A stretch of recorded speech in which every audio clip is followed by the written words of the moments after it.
আসসালামু আলাইকুম। আপনারা সবাই কেমন আছেন? আলহামদুলিল্লাহ আমি ভালো আছি। তো আজকে ফ্রোজিং পরোটা নিয়ে আসছি। এটা দিয়ে আজকে আমি নাস্তা করব। এই ফ্রোজিং পরোটা ভাজতে, কারণ এটার সাথে তেল ছাড়া এটা ভাজতে তেল লাগে না।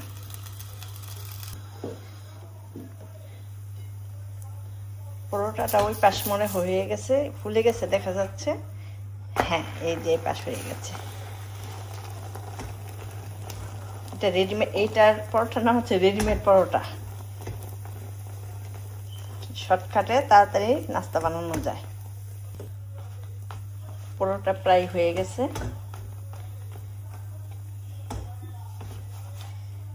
এটা দিয়ে আমি কালকের কিছু মিট কারি আছে আর ভেজিটেবল আছে, সেটা দিয়ে ব্রেকফাস্ট করব।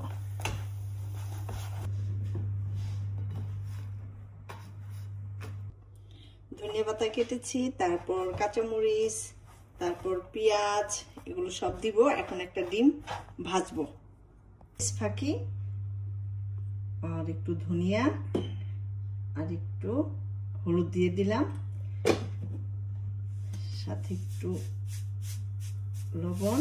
এটা সফট করে ডিমের মধ্যে দিলে ডিম আর এগুলো পেঁয়াজ, ধনিয়া পাতা, কাঁচামরিচ যাতে মিশে যায় একসাথে।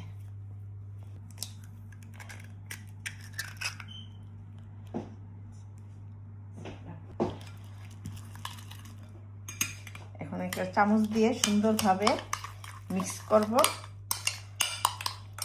মিক্স করে এটা এখন ভাজবো। আমি ফ্রাই প্যান বসিয়েছি, এটার মধ্যে তেল দিয়েছি। এখন ডিমটা দিয়ে ফেলবো। হলুদ, মরিচ, তারপর ধনিয়া, কাঁচামরিচ, পেঁয়াজ, এগুলো ভালোভাবে মিক্স করে সুন্দরভাবে ডিম দিয়ে মিক্স করে যদি ডিম ভাজা যায়, ডিমটা অনেক সুন্দর হয় এবং খেতেও টেস্ট লাগে। ডিমটা এখন আমি উল্টে ফেলবো। এখন অনেক সুন্দর হয়েছে।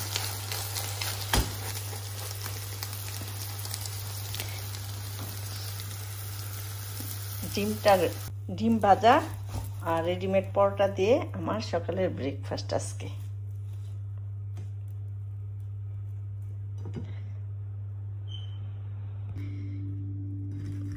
পরোটা দিয়ে ডিম ভাজা সকাল সকাল খেলে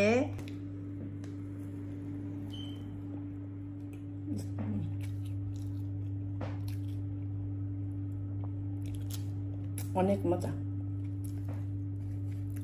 সাথে কালকের একটু বাসি তরকারি ছিল, কচুরছড়ি রান্না করেছিলাম, সেটা দিয়ে এখন খাবো।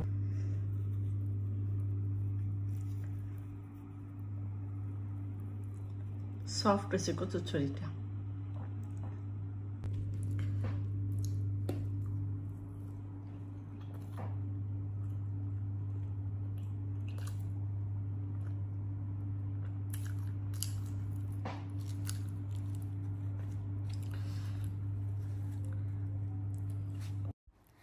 তেল ছাড়া পরোটা আর ডিম ভাজি আপনাদের কেমন লাগছে? এই নাস্তাটা কমেন্ট করে জানিয়ে দিবেন।